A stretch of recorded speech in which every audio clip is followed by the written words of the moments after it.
Hello, 8 o'clock. Welcome to live Brushing Teeth with Robert.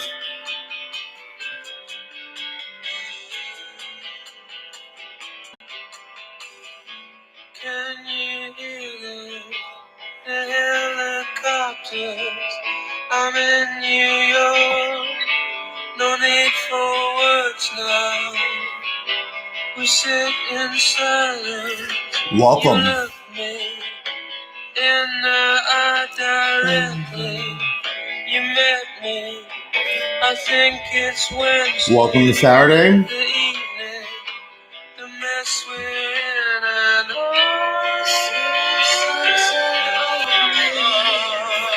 know. Welcome. We made it. It's Saturday. Let's see if I get copyright infringement over this. I dream of making love to you now, baby. Love making on screen, impossible dream. And I have seen the sunrise. We made it. We all made it to Saturday. Good for us. Good for you. Good for you. Good for you. You made it. You made it for an entire another week.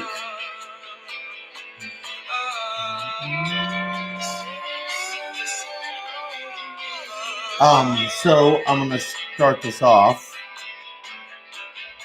Sorry, I have to get a PJ Harvey first. Sorry, it has to happen. We have to wait for her. We do. I'm trying to figure out. There we go. Look at that. I like that. Oh, I like that better. There we go. All right.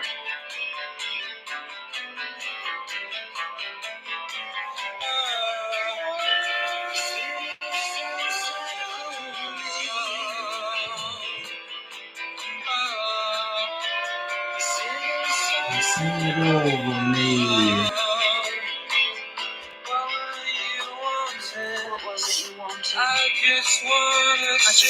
Sexy.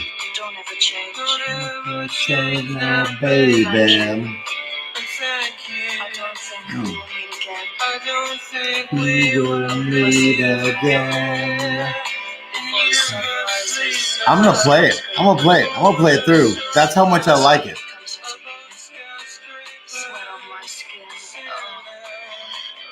Swear now.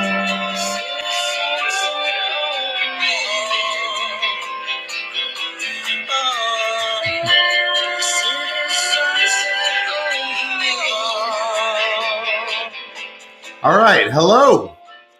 We have made it. We made it to Saturday. I am sincerely hoping that you are as glad as I am that we made it to the end of the week, which is Saturday. Thank you for being here. Thank you for making it through what was quite possibly a very rough week, but maybe not. Maybe not. Maybe it wasn't rough. Who knows? I don't know. Maybe my rough week was not your rough week. That's maybe that's the weird thing about reality and about anecdotal reality. That is the weird thing. The weird thing is that my weird week may not have been your weird week. Oh, look at that. I didn't even have that plugged in. That's crazy. So I hope you heard that good enough because that song is fantastic. It's PJ Harvey and Tom York. It is a great song. I may be wrong here, but I believe it is on the album called Stories of New York. Unbelievable. PJ Harvey is fantastic. So if you don't know who she is, find out who the hell she is. She is a skinny little British, I believe, Jew. And as we all know, I love the Jews. So welcome to Saturday. Welcome to the end of another week. And I want to say this right now. As you can tell, I am wearing a Whistle Pig hat. There is Whistle Pig whiskey behind me and Whistle Pig in my glass. So if you get a chance, you should really try it. It's a phenomenal whiskey. Their rye is amazing. And they don't have a motto. I had looked and I was trying to find if they had a slogan or anything like that, and they don't seem to have one. So I'm gonna start making their slogans up, and it will go like this: Whistle Pig. Robert drinks it on his podcast. That we'll start with that one. That sounds like a good one. That sounds like a good slogan. So, it's great. You should drink it. It's fantastic. It really is unbelievable. When you drink it, it really does taste like buttered toast. That is what it tastes like. It's phenomenal. So I highly suggest it. Whistle Pig. So do that. Thank you for joining me. I have been drinking whiskey for that amount of time today. So you're welcome for this. So this podcast may be a little bit disjointed, just so you know, but it'll be a podcast nonetheless. Thank you for tuning in. Coming from North OakCliff in Dallas, Texas. It's right around the corner from Bishop Arts. And hopefully you're staying safe, you're staying healthy, and I hope you are. Because anybody who is watching this so far is probably a friend of mine, and I love you all. And I want to make sure you are all, please, I want to make sure you're being healthy. Because I love you all. I do. I love you all, and I care about you all, and y'all have done a great job in taking care of me in moving here. So I want to make sure that I am showing the empathy of loving you. So please, during this time, be healthy, be safe, and I love you. So this is Saturday Live podcast. I am, of course, a little buzzed. But there are things I want to talk about. As we know, a lot of us are staying home. So we are staying home with our pets. I think I've talked about this. Maybe I've mentioned this a couple times about what our pets are going to feel when we have to go back to work, or when those of y'all who work from home have to leave them. And so I have an old dog. His name is Jeff, and some of y'all know him. And I love him to death. Everybody knows that. He's for all intent and purposes, he is my brother. But he's also somewhere near the area of 14 years old. So here's the deal. And I don't want anyone to take this the wrong way, but I am ready for him to die. I am. He's been with me for a very long time.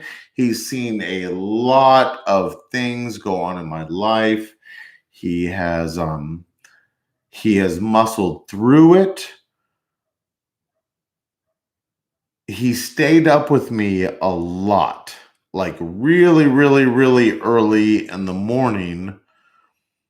But I'm ready for him to die. I am.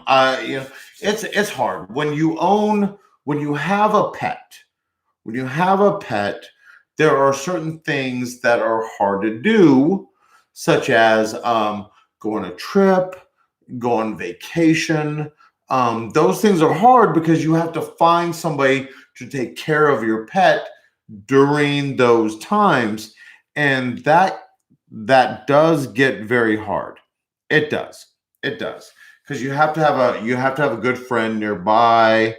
Um, uh, I had a friend at one point that I sidestepped, and the reason I sidestepped him is because I felt like every single time that he was getting in contact with me was to watch his animal while he went on trips. And that's a no joke situation. Like you have to find somebody to feed and water and take care and pet and make your pet feel like it's not going to be suicidal. Mm, cheers. So that is with Jeff. That is one of the things that that's one of the reasons why I'm ready for him to die, because I worry about him. Every time I go to work, I know he's sad as hell. I know that he doesn't like it. I know that as a dog, they don't know.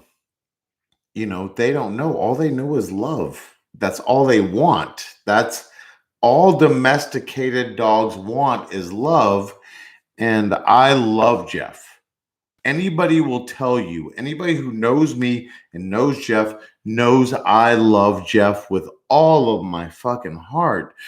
But in the same respect, it's taxing. It's hard. It's a huge responsibility to take care of an animal. And so that is why I say it, which is I'm kind of ready for him to die. He's 14 years old. He's lived a hard life vicariously through me. So I am kind of ready for him to die. I don't want him to die, but I am ready for him to die. And those of y'all out there that are pet owners, I'm imagining that you do sympathize with me and you understand what I'm saying in all these aspects. Um, uh, so I wanted to talk about. So when Jeff dies, we all know this. Many of my friends, and I've mentioned here before. What am I going to do with Jeff? I'm going to freeze dry him. He will be around forever. I'm probably going to freeze dry him in a situation in which he's licking himself, because that's what dogs love to do. That's what Jeff likes to do. So Jeff will be around in the ethereal forever. But I was thinking about this today. If you decided to get another pet that wasn't a dog, what would you get? Like, what are the other options in there? What are the good options in there? So I started brainstorming about what are the good options that are dog-like but are not dogs. So here he goes. I'm gonna check my handy dandy notes. So I came up with a few. All right. Possums. Possums. I don't know if you've noticed, but there is a big resurgence, or I don't even know, resurgence or emergence is a good word, because I didn't ever know that anybody kept possums ever as a pet. But living in a major urban area, whenever you run into possums, they generally are pretty mean, and they do this weird hissing noise, and they have these sharp teeth. But the possums, from what I have gathered from like Twitter and Instagram and people who own them as a pet, possums seem like a pretty cool pet. They really do. They really seem pretty damn awesome.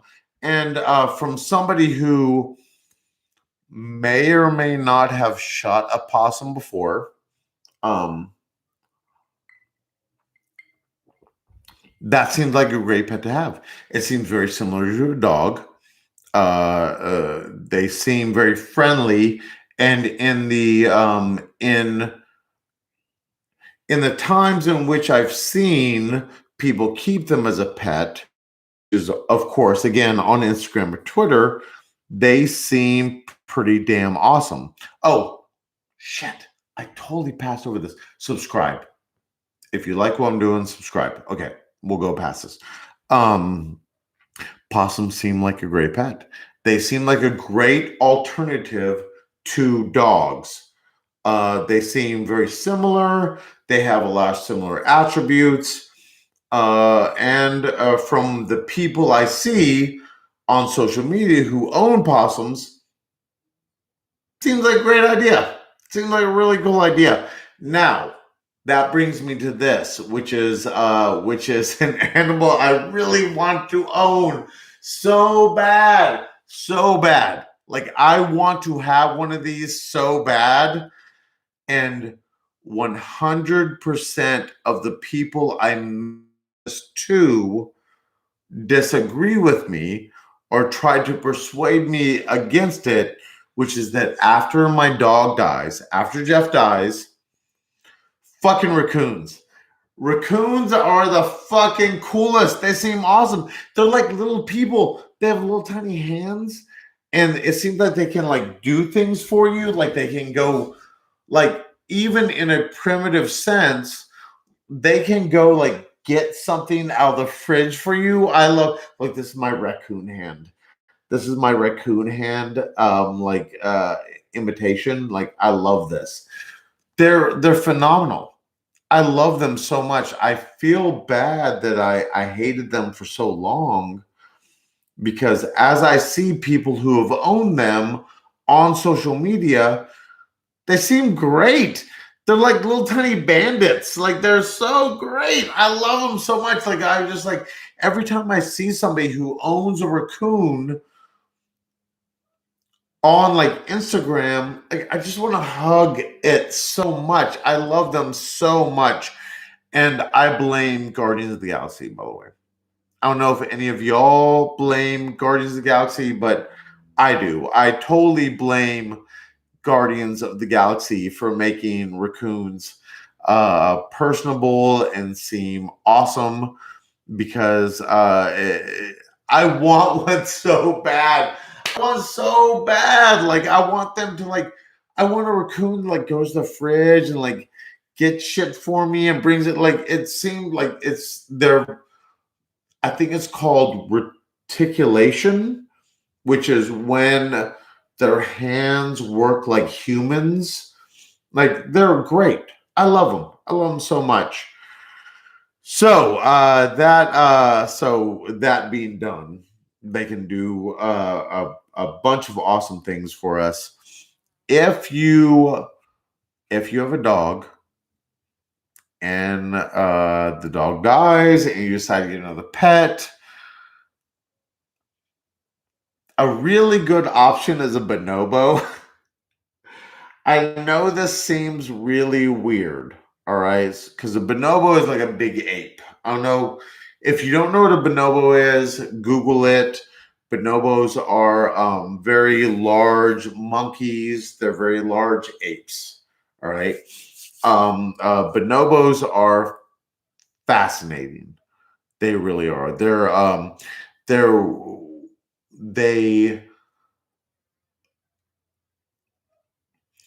have a lot of the features of humans.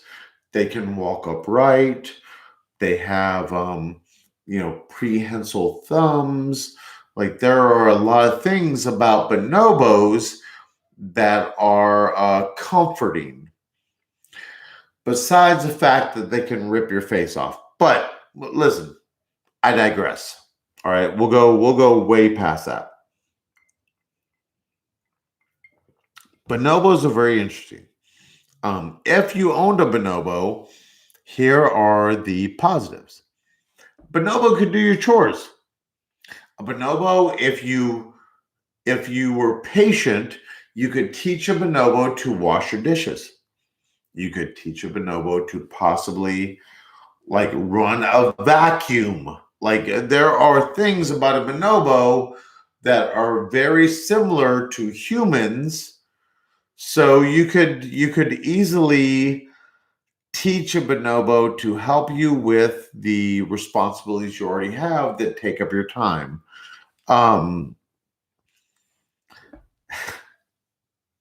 Okay, follow me here. All right. I know I'm going to lose a lot of y'all when I say this. All right. But you could, if you really, really wanted, let's say you decide to own a bonobo. Let's say a bonobo was in the house with you. You could have sex with a bonobo. But a bonobo is one of the few primates or mammals that has sex for actual enjoyment. Look this up. It's one of the few primates that has sex in the missionary position. They stimulate themselves. So if you owned, as a male, if I owned a female bonobo, I could have sex with her. It would be a built-in what are those things? A sex doll, right? It would be a built-in sex doll. Like it would be there. So it is a primate in which I could have sex with it. Not me personally. I'm not saying I'm gonna go get a bonobo, but I'm also saying I'm not going to get a bonobo. But so bonobos are you can have sex with them. Also, they kind of look human. So if a bonobo was like sitting on the couch with you and you're watching like Sports Center or Office or The Office or something like that, or you can have a conversation towards the reason why I'm saying is towards the bonobo is because you can't really have a conversation with a bonobo. It's not like the bonobo is going to talk to you, but you can talk to the bonobo. So just so you know, that is a healthy option also to having a dog. So I'm I feel bad. I feel weird. I feel oddly ashamed that I just brought up those ideas of if your dog dies. I think the bonobo part was the worst part, by the way. Just want to let you know that right now. Like it really was. Like the bonobo. I felt like the bonobo part was going to be the clincher there. It was going to like encapsulate my idea of what you could do if you didn't have a dog. But now I just feel ashamed that I even thought about it. I really do. So, all right. So on to segment 2. By the way, I want to go ahead and say this out loud so that we all get this out of the way, which is that I know that you all can tell I have been drinking whiskey all day. I just want to let you know that right now. So the second portion I've been thinking about, which was that a lot of y'all loved my parenting tips. In my last podcast, I gave some parenting tips because I've raised a unbelievably successful and responsible son. And I got a great amount of feedback from that. So I thought I'll revisit that and bring that up again and let y'all know. I would go ahead and give y'all a couple more parenting tips. Thank you, by the way. It makes me feel like my parenting wasn't for naught. So I thought I would go and revisit this and give you a couple more to take upon your way if you decide to have a child, or if you have a child, or if you've already had a child and raised them, and now you just want to feel guilty that you did things wrong and I did things right. So just want to let you know that right now. So parenting tips from Robert. One of the ones I want to tell you about is break laws with your child. Absolutely. Break some fucking laws. Break laws with your child. So here's the deal. Like a lot of parents, when they have their children, and especially when they're younger, they're in a car seat in the back or something and they're speeding. I've heard this many times where the kid will be like, Dad, you're speeding or something like that. Yeah, I'm fucking speeding. Yeah, I'm going really fast. The reason I'm going fast is because we have to get somewhere very fast, and that's what people do. People break laws, and we should be realistic about that to our kids. And the reason why is our kids should know that in order to survive through life or get certain things done, you have to break laws every once in a while. I broke a shit ton of laws with my son. Speeding is the least of the ones I broke with my son. But that is a very fair thing to do. Let your children know that there at times is a necessity to break laws. Laws are there for merely a guideline. They are not there to inhibit your progression of your daily life. So break laws. Break laws. Break laws with your kids. Me and my kid, man, we peed on things. There's a very nice story about my son hitting a guy with a 2x4. I said that out loud. So yes, me and my son broke a ton of laws together.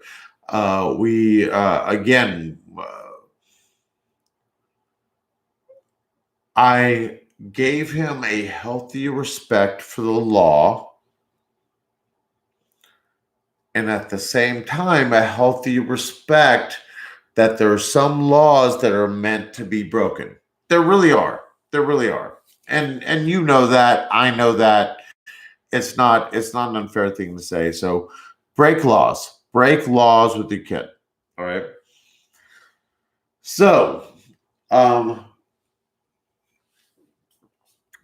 Robert Brown's second parenting tip of the night is going to be a very hard one.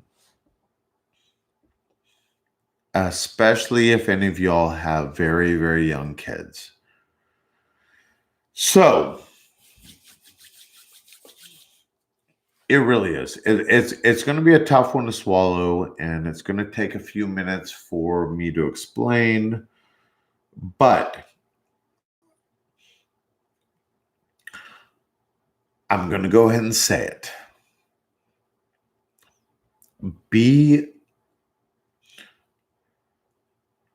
Make peace with the idea that your kids are probably going to do drugs. They are. They are. It's a modern world, and they're going to do drugs. It is what it is. And you're going to have to make peace with it, and you're going to have to be okay with it. Now, you're going to have to be okay with it does not mean that you're going to have to be accepting of it. So I want you to know this, that the two do not come hand in hand. Your kid is going to come home stoned or drunk or fucked up in some way.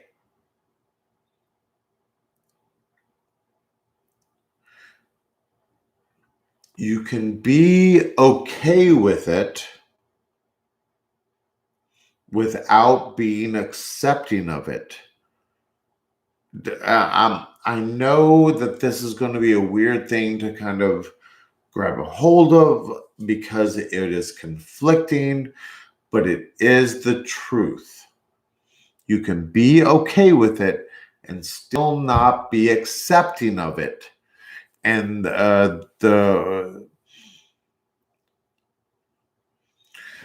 when your kid comes home fucked up, when your kid comes home stoned or high,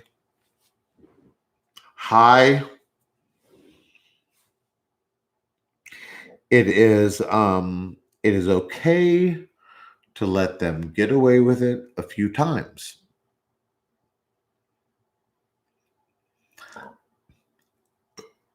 But the second or third time, you're going to have to approach it. You are.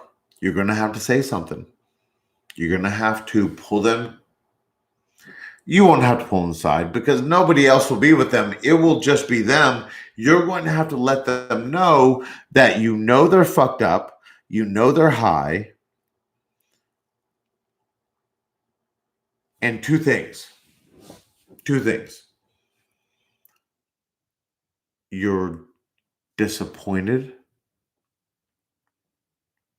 You're disappointed and you're not entirely accepting of them doing it and coming home being fucked up. The second part of it is this. You need to let them know that they're better than it. I know that doesn't seem weird. Nope, I take that back. Doesn't seem weird at all.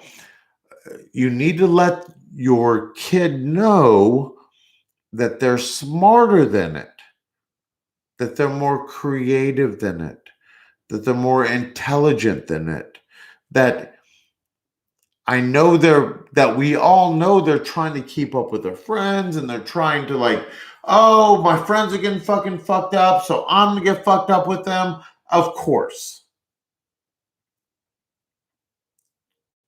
But that they are smarter than that social situation. And it will mean a lot to them.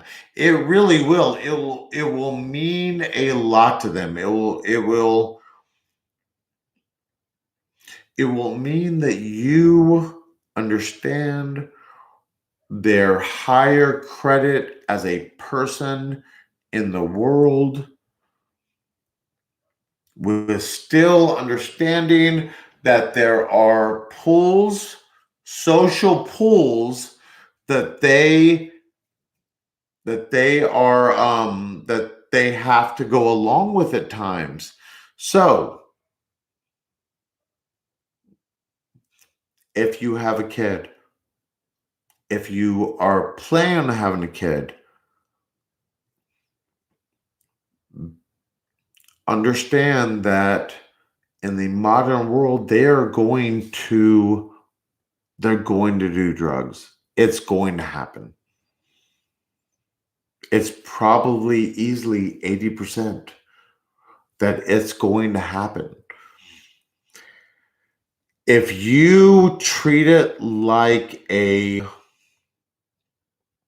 punishment, it turns into a situation of which I've always called it kid in the cookie jar. So when you were younger, there was a cookie jar. Those of us who are my age, there's a cookie jar.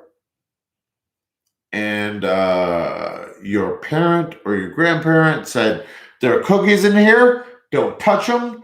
These are our cookies. I will give them to you as I see fit. And they put them up somewhere high. Well, then the situation become you did everything to get to that cookie jar. You don't want to create that situation with your kid. You don't. You want to create a situation. You don't want to make your kid feel like they have to strive for that cookie jar. You don't want them to feel like they have to lie or connive you because they're trying to get to that thing that you've told them not to touch. You want to make them feel like I can't even cookie jar this at this point, but you want to you don't want to do that. You do not. So wow, that got heavy very quickly. So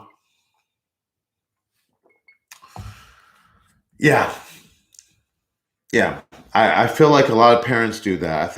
I feel like a lot of parents try to create a taboo where there's no need, and don't do that. Do not create a punishment where there's no need to be a punishment, and drugs, of course, is going to be one of the biggest ones. So I can see I already lost one live follower, which I might not even be pointing to it. So listen, I've taken you to 36 minutes, which is 6 minutes longer than I thought I would. You're welcome. Thank you for tuning in. Thank you for being around. Thank you for listening to me. We're going to get through this. We're not far away. All right? Take a breath. Relax. We will get there. Oh, I want to say this. Again, if you know somebody who is a doctor or nurse, please thank them. Help them. If you know somebody who works at a restaurant or bar that you love, please thank them. Support them. All right?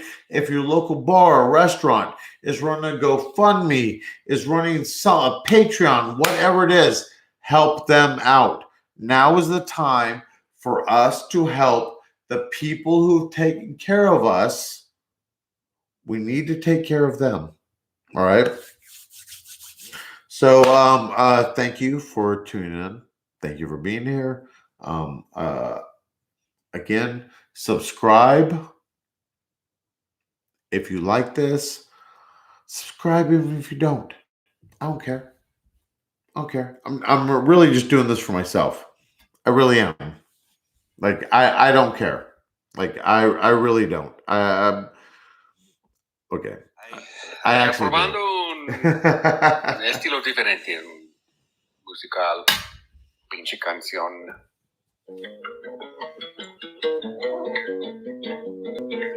A quien me ponga a cantarle los tres vicios del mal, cigarro, cerveza, tequila. Ay, compadre, no ves, me estás pisando los pies. Welcome. You made it Saturday. Thank you for tuning in. Love you very much. We have done this together, and we will continue to. All right? Subscribe. By the way, go buy this. You will thank me. Trust me. Trust me. I believe them. Where's their motto? Hold on. Whistle Pig's motto is Robert drinks this. Lo lleven a costa. Somebody please tell Logan that he owes me a lot of money. Love you. Brush needs Robert.